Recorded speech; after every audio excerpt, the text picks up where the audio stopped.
Efesios capítulo 4, versículo 32, es el último versículo de ese capítulo 4,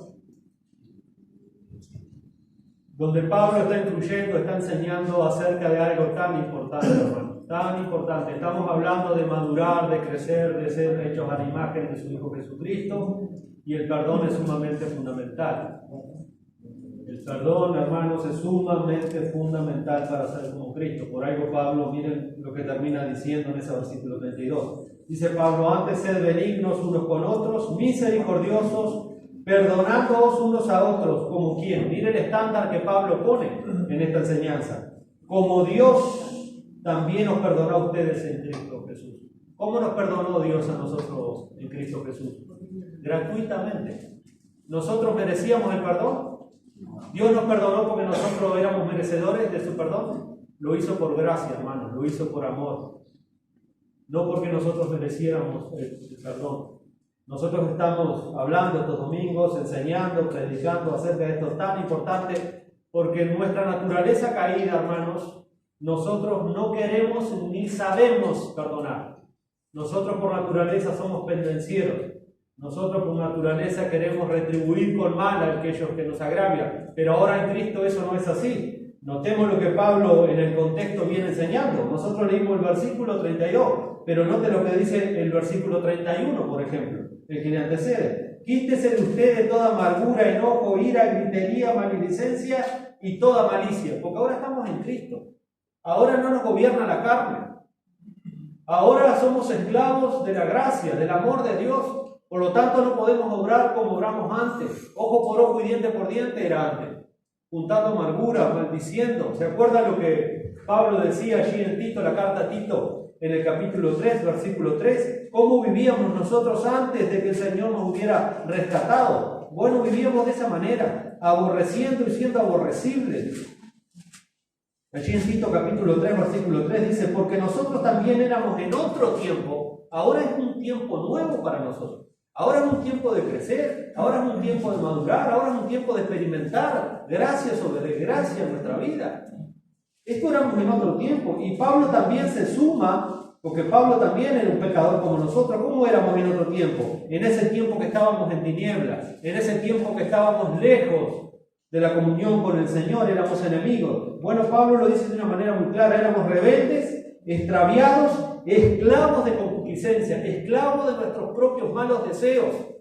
Por eso le digo que nuestra naturaleza caída, el pecador no quiere ni sabe perdonar. Y la Biblia nos está mandando a perdonar y nos está instruyendo cómo perdonar. Por lo tanto, estamos viendo qué es el perdón, qué no es el perdón y las consecuencias terribles que tiene cuando el que sabe hacer lo bueno no lo hace, de pecado, las consecuencias que tiene. Cuando la Biblia nos manda que tenemos que perdonarnos los unos a los otros, que tenemos que soportarnos los unos a los otros, que tenemos que ser como Cristo, que el viejo hombre tiene que ser crucificado con sus pasiones, con sus malas concupiscencias, que por medio del Espíritu tenemos que hacer morir las obras de la carne para que vivamos.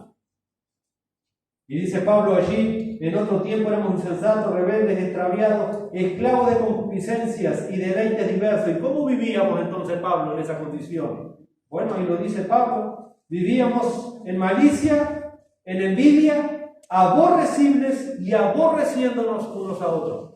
Ahora, hermano, estamos en Cristo. No podemos vivir así. No podemos vivir de esa manera. Es lo que Pablo está enseñando a los Efesios. Y acá porque estoy con un texto de la carta de Efesios, pero si vamos a los Gálatas, si vamos a los Colosenses, si vamos a los Tesalonicenses, la enseñanza de Pablo es la misma, porque la enseñanza de Pablo está basada en la enseñanza del Señor Jesucristo. Pablo no está inventando nada nuevo. Pablo está, como lo vamos a ver después, Pablo está citando textos del Antiguo Testamento acerca de estas cosas, porque Cristo vino a dar el perfecto cumplimiento de la ley moral de Dios. Cristo la cumplió a cabalidad. Por lo tanto, es sumamente importante, hermano, que nosotros aprendamos a perdonar y estemos dispuestos a perdonar. ¿No es fácil? No es fácil. No es fácil. Yo le decía, no me acuerdo si fue el domingo pasado, me parece que yo le decía, que nadie se levanta de mañana y ora y dice: Señor, que hoy me ofendan bastante porque me encanta perdonar. Que hoy me ofendan todos, que me lastimen todos porque es tan lindo perdonar, Señor. ¿Verdad que usted nunca ha orado así? ¿Por qué? El perdón bíblico tiene un costo, hermano, y se da por gracia. Dijimos que el perdón es cancelar una deuda con el otro. Ya hablamos de la parábola de los dos deudores el domingo pasado. Cristo enseñó del perdón, no solamente lo enseñó de boca para afuera, él mismo estaba muriendo, siendo ahí burlado, vituperado, blasfemado, con todo ese dolor, y sin embargo dice: Padre, perdona, porque no saben lo que hacen. Esteban lo estaban apedreando y justamente: Señor, no les tomes en cuenta este pecado, perdónale. Es por gracia. Recibimos el perdón de Dios sin merecerlo por gracia. Nuestra deuda era infinita y sin embargo Cristo la pagó a cabalidad. Y nosotros muchas veces tienen una deuda mucho más inferior y nos negamos a cancelar esa deuda. Y cada vez que nosotros perdonamos, lo hacemos correctamente, bíblicamente estamos cancelando una deuda y nosotros somos libres de la famosa amargura, resentimiento, dolor, rencor u odio. Por lo tanto, hermanos, hemos hablado de lo que es y de lo que no es el perdón estos domingos atrás, eso es sumamente fundamental. Pero entonces alguno puede preguntar: ¿dónde está el perdón dentro de la justicia? Pues vamos a ver ese punto. ¿Dónde está el perdón dentro de la justicia? Porque quizás alguno puede concluir entonces que el perdón es injusto o creer que al tomar venganza es meramente justo y correcto. Muchas veces, hermanos, tenemos que saber diferenciar una cosa sumamente importante. Una cosa es el deseo de justicia que yo tengo y otra cosa es el deseo de venganza que yo tengo. Y está bien, porque recuerden que la justicia de Dios fue satisfecha por alguien, pagó un inocente para suplir la demanda de la justicia de Dios. Dios en ningún momento tomó revancha, tomó venganza, sino que Dios hizo un sacrificio perfecto para que la justicia perfecta de Dios fuera satisfecha. No es que Dios dijo: bueno, sí, los perdono a todos los pecadores, no pasa nada. No, miremos a la cruz. La justicia de Dios tenía que ser satisfecha. Había un grito de justicia, porque la justicia de Dios demandaba un sacrificio de sangre de un inocente, y la justicia fue satisfecha. Por lo tanto, no debemos confundir: si yo perdono pero quiero justicia, y muchas veces no es la justicia la que buscamos. Buscamos un deseo de venganza y la Biblia nos condena a no vengarnos a nosotros mismos, hermanos. Y tampoco a tomar justicia por mano propia, porque alguno queriendo buscar justicia, eso es un tipo de venganza. Entonces, la venganza y la justicia del Señor. A mí se me manda a perdonar. De lo demás se encargará el Señor. Por lo tanto, vamos a ver unos versículos que Pablo habla claramente en muchas de sus cartas. Vamos a tomar algunos. Por ejemplo, primero a los Tesalonicenses capítulo 5, versículo 15. Empieza con mirad, es decir, tengan cuidado, presten atención, sean vigilantes. Dice: mirad que ninguno está hablando del contexto de la iglesia local. Nosotros somos una iglesia local. Los tesalonicenses eran una iglesia local. Entonces, primera Tesalonicenses 5:15 dice: mirad que ninguno pague a otro mal por mal. ¿Qué es eso, pagarle a uno mal por mal? Es venganza, hermano. Usted nunca se vende. A veces nos podemos vengar despreciando a un hermano: ah, me lo hiciste, no te saludo, te doy vuelta a la cara. Eso es venganza. Su corazón está mal delante de Dios. Hay que arreglar ese tipo de circunstancias. No puede haber ese tipo de circunstancias entre nosotros. No puede. Por eso es tan importante aprender a perdonar para crecer espiritualmente, para no ser niños inmaduros. Y Pablo, conociendo el corazón y la naturaleza caída del ser humano, el pecado remanente con el cual luchamos todos los días, les dice ahí: tengan cuidado, hermanos, no pague ninguno a otro mal por mal. Antes, seguid siempre lo bueno. Siempre. ¿Cuándo tengo que seguir lo bueno? Cuando me sirve, cuando me conviene, cuando me están viendo, cuando me están aplaudiendo. Siempre. Hermano, delante de Dios, siempre. No importa si te hacen mal. Responde siempre con bien, mi hermano. No des lugar al resentimiento, a la ira, al rencor. Ese es el veneno de tu alma. Eso seca tu vida espiritual, eso marchita el fruto del Espíritu Santo, eso entristece la presencia de Dios en la vida del creyente. No sirve, por más que la carne y el enemigo, el diablo, te diga: vas a tener que tomar cartas en el asunto. No haga nada, simplemente ore. No fue eso lo que dijo Jesús: ora por tu enemigo, bendice al que te maldice. Esa fue la enseñanza del Señor Jesucristo, esa es la enseñanza de los apóstoles. Antes seguir siempre lo bueno, unos para con otros y para con todos. No seamos como los judíos, que los judíos, el prójimo de ellos era el que le amaba y el judío, los otros no eran. Nosotros tenemos que amarnos, respetarnos unos a otros, pero también a los de afuera. A los de afuera. Por eso es tan difícil el estándar del perdón, no es fácil. Si vamos a Romanos capítulo 12, miren lo que Pablo viene diciendo. Yo voy a leer el versículo 19 al 21. Pero ya en el versículo 14 de Romanos 12, Pablo dice ahí, Romanos 12, 14, en el 14 Pablo dice, bendecid a los que os persiguen, bendecid y no maldigáis. Esto no es un mandamiento de Pablo. Pablo lo aprendió del Señor Jesucristo. Dice, bendecid a los que os persiguen, bendecid y no maldigáis. Nosotros no estamos para maldecir, hermano. Nosotros no estamos para pagar mal por bien. Esto lo hacíamos antes, como dijo Pablo. Cuando estábamos en las concupiscencias, éramos esclavos de nuestra concupiscencia. Ahora no tengo que responder así, todo lo contrario. Y miren lo que dice entonces ahí, versículo 19 al 21. ¿Qué dice Pablo allí? ¿Cómo dice? Hermano, no te vengues. Eso es lo que tu carne quiere, eso es lo que el enemigo quiere, que esto se transforme en una batalla campal. Entonces, ¿vamos a hacer la voluntad del enemigo o vamos a hacer la voluntad de Dios?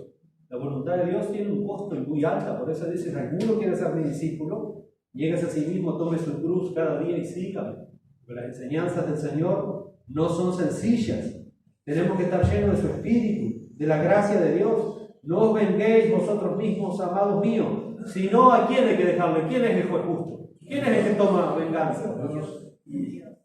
Dios, hermano, Dios. El derecho ese lo tiene Dios. Yo no tengo el derecho. Yo no soy el juez. Ese derecho lo tiene Dios. Y yo no soy Dios.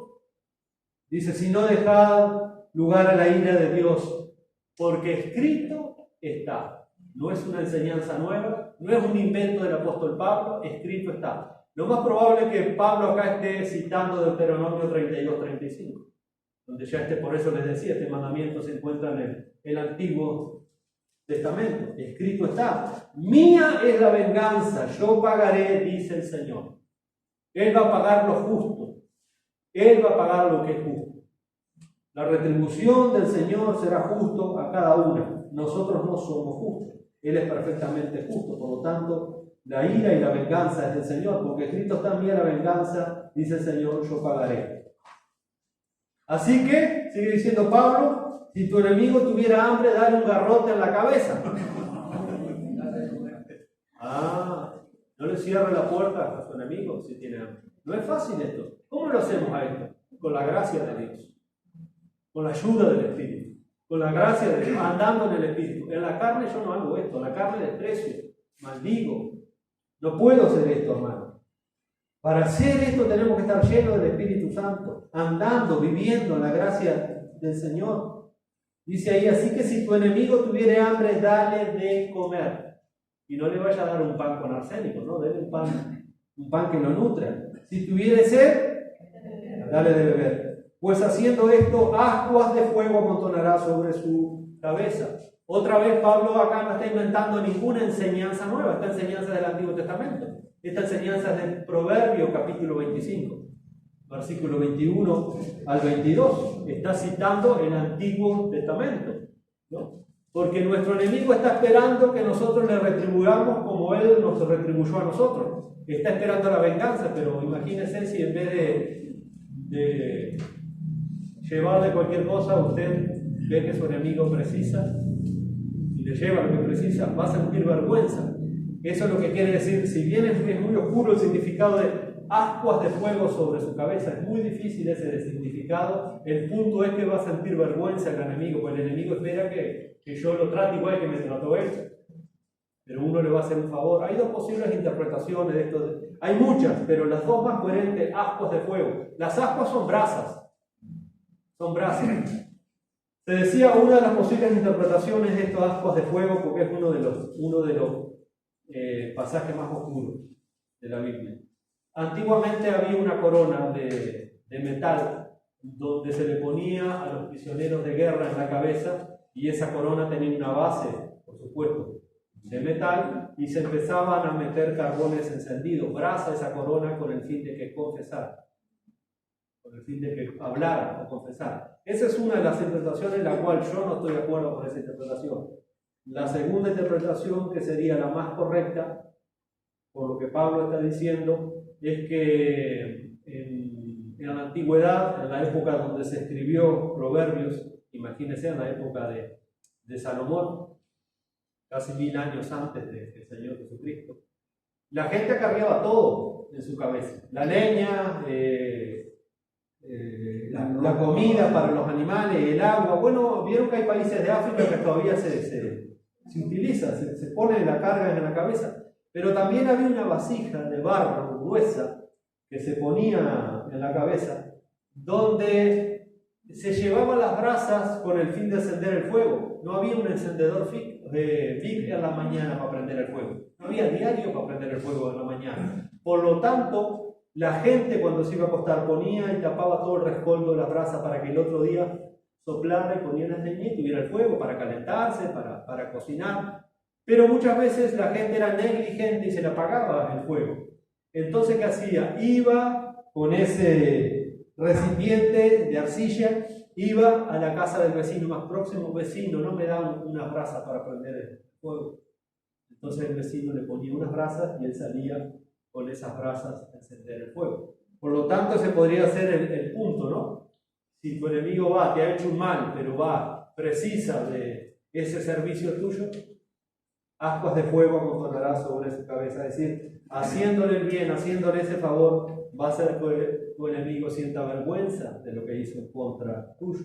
El punto es ese. Por lo tanto, Pablo dice ahí, termina diciendo: no seas vencido de lo malo. ¿Por qué dice no seas vencido de lo malo? Porque es una lucha en nuestro corazón. Es una lucha en nuestro orgullo, es una lucha en nuestro ego cuando nos hirieron a hacer mal. Sí, yo sé que el Señor me dice que tengo que orar y bendecir, pero hay esa lucha interna de querer venganza, de querer pagarle mal al otro porque no se merece. No es justo que él me hizo mal y yo le tenga que hacer bien. Por eso tenemos que tener cuidado. Una cosa es el sentimiento de justicia y otra cosa es el sentimiento de revancha, de venganza. Dice allí: no seas vencido de lo malo, sino vence con el bien el mal. Vence con el bien el mal. Es la única manera de hacerle frente al mal, es con el bien. En Miqueas capítulo 6, versículo 8, otro texto del Antiguo Testamento, muy conocido, allí el profeta dice: oh hombre, Él te ha declarado, Él te ha dicho, Él te ha enseñado lo que es bueno. ¿Y qué pide Jehová de ti? Solamente hacer justicia y amar misericordia y humillarte ante tu Dios. En este contexto el pueblo hacía cualquier cosa. Dios ya le había enseñado cómo tenían que andar delante de la presencia de Dios. Sin embargo, había injusticia, había opresión, había todo tipo de maldades políticas, sociales, espirituales. Era terrible. Y Miqueas le recuerda: oh hombre, Él te ha declarado lo que es bueno. ¿Y qué pide Jehová de ti? Solamente hacer justicia y amar misericordia y humillarte ante tu Dios. Viene un texto claro en el Antiguo Testamento, Proverbios 24, versículo 17. Mire lo que dice: cuando cayere tu enemigo, mátate de la risa. ¿Dice eso? No dice eso. Por eso le digo, Pablo no está inventando nada. Estas enseñanzas ya estaban en el Antiguo Testamento, revelando el corazón de Dios, la voluntad de Dios. Cuando cayere tu enemigo, no te alegres, no te pongas contento. ¿Por qué? Porque es una forma de vengarme. Cuando mi enemigo, cuando mi adversario, entonces veo que le ha sucedido una desgracia, yo me siento contento. Esa es una manera de venganza y no está bien. La venganza, Dios aborrece la venganza de todo tipo, por más que la disimulemos, es un tipo de venganza. No te alegres, dice, y cuando tropezare, no se alegre tu corazón. No hay motivo para alegrarse.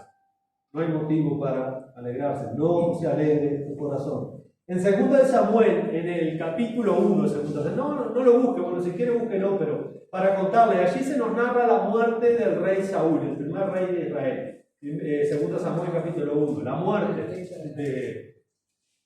Y este hombre persiguió a David por lo menos si hacemos un recuento bíblico de que Samuel lo ungió a David como rey. Pasaron 14 años hasta que David realmente se sienta en el trono como legítimo rey de Israel. En esos 14 años este hombre, David, vivió un calvario con Saúl, su enemigo.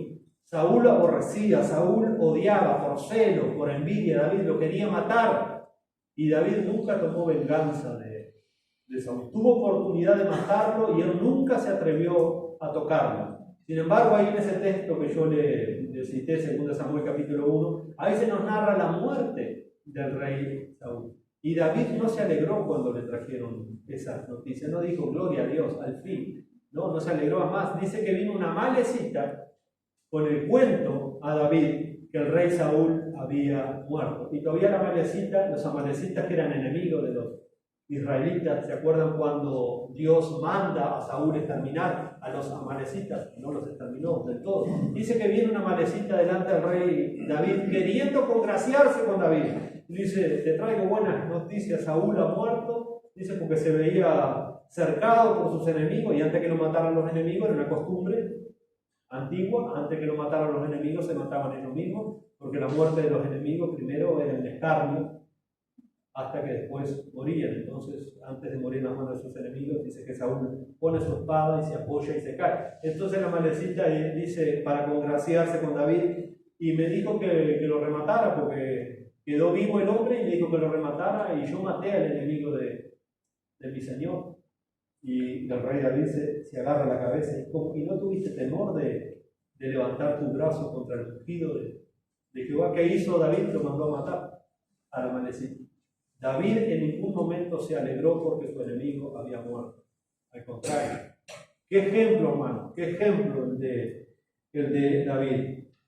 En otras palabras, no debemos tener en nuestro corazón el deseo de ver sufrir a esa persona que nos hizo mal, porque ese deseo es malo, ese deseo no es bueno, ese deseo no proviene del Espíritu Santo, es un deseo carnal, de venganza.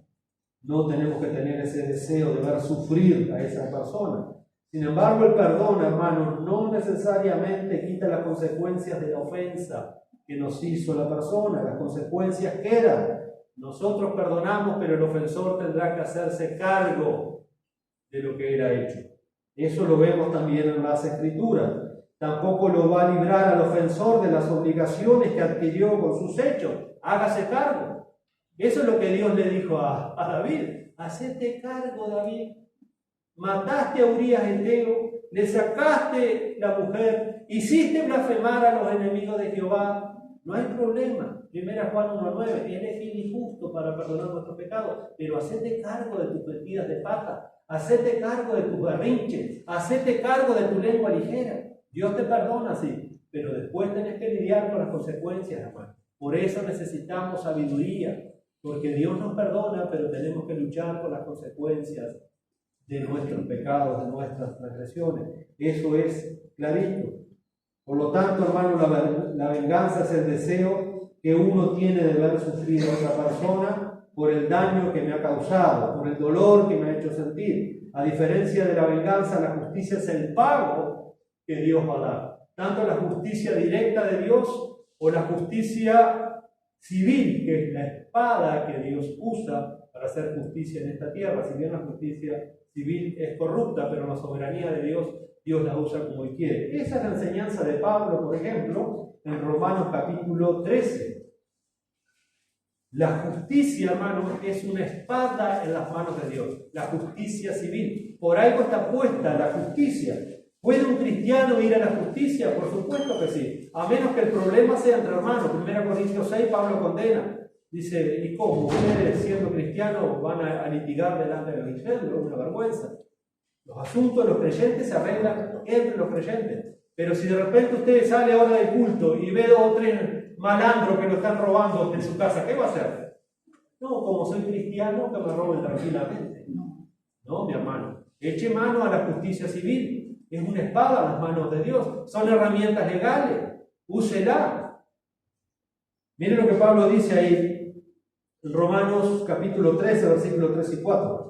Dice, porque los magistrados no están para infundir temor, es decir, el miedo al que hace el bien, sino al malo, al que transgrede la ley, al malhechor, al impío. ¿Quieres pues no temer a la autoridad? Haz lo bueno y tendrás alabanza de ella, porque es servidor de Dios para tu bien. Es servidor de Dios para tu bien. Pero si haces lo malo, teme, porque no en vano lleva la espada, pues es servidor de Dios, vengador para castigar al que hace lo malo. Vengador para castigar al que hace lo malo. Por lo tanto, hermanos, Romanos 13, versículos 3 y 4. Uno no va a tomar venganza, ¿verdad? Si lo ve a los minchos en la casa, yo no voy a agarrar un revólver y les voy a pegar un tiro. No, yo no soy quien para hacer justicia. Yo no puedo. Lo que sí puedo es llamar a la policía y hacer una denuncia. Y el Señor va a usar las leyes civiles para pagar con justicia lo que tengan que pagar. Por eso le digo, una cosa es la venganza y otra cosa es la justicia. Y tenemos que saber diferenciar correctamente.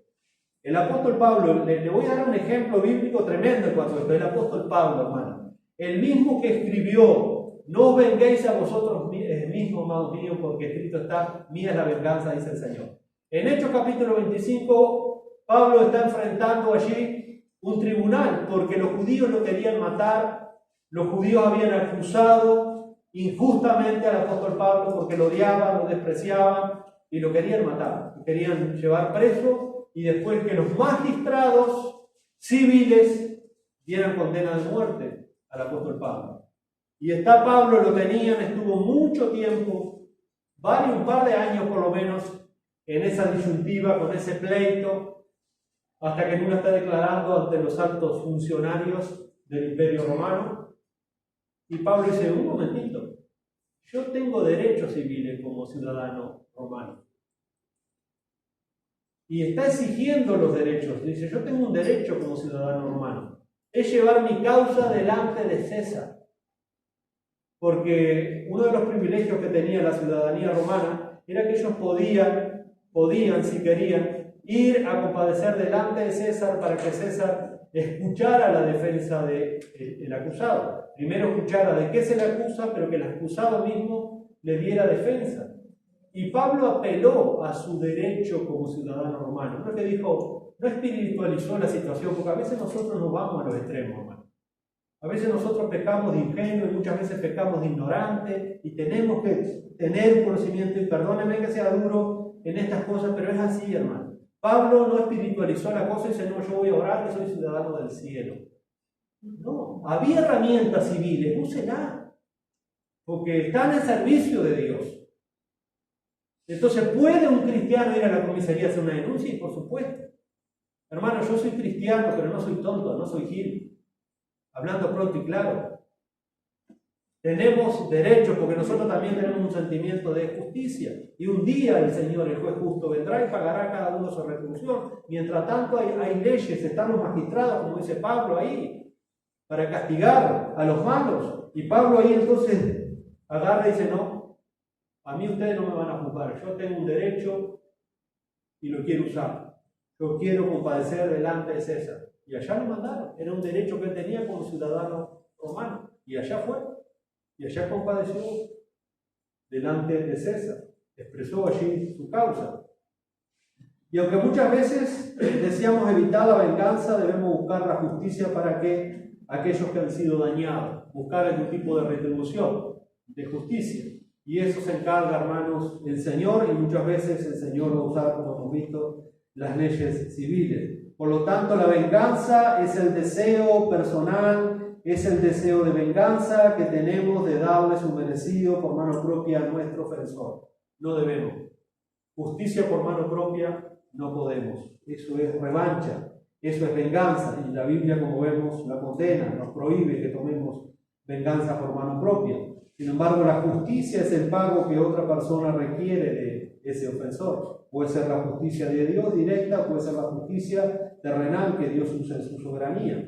La venganza, mis hermanos, es luchar por arreglar de una manera personal, completamente personal, las cuentas por nosotros mismos. Y Pablo dice que tenemos que dejar lugar a la ira de Dios porque la venganza es del Señor. Así que la justicia es dejar en mano de otro el arreglo de cuentas. El Señor es el que juzga, el Señor es el que paga. Nosotros tenemos que orar al Señor, tenemos que saber perdonar, pero también tenemos que saber esperar la justicia del Señor para aquellos que no han hecho mal. Y el Señor pagará correctamente a todos estos que andan matando cristianos inocentes, que andan prendiendo fuego a las iglesias. Un día el Señor les va a pagar. Acá se pueden escapar de la justicia humana, falible, pero de la justicia divina en aquel día nadie se va a escapar. Muchos dictadores mataron a millones de personas y evadieron todo tipo de sentencia del tribunal humano. Pero un día estarán delante del Rey de Reyes, Señor de Señores, y los va a juzgar y les va a dar el pago correspondiente. Acá se puede evadir la justicia humana, pero aquel día nadie podrá escapar, absolutamente nadie. Por lo tanto, hermanos, tenga presente que cada vez que usted quiera tomar venganza, justicia propia,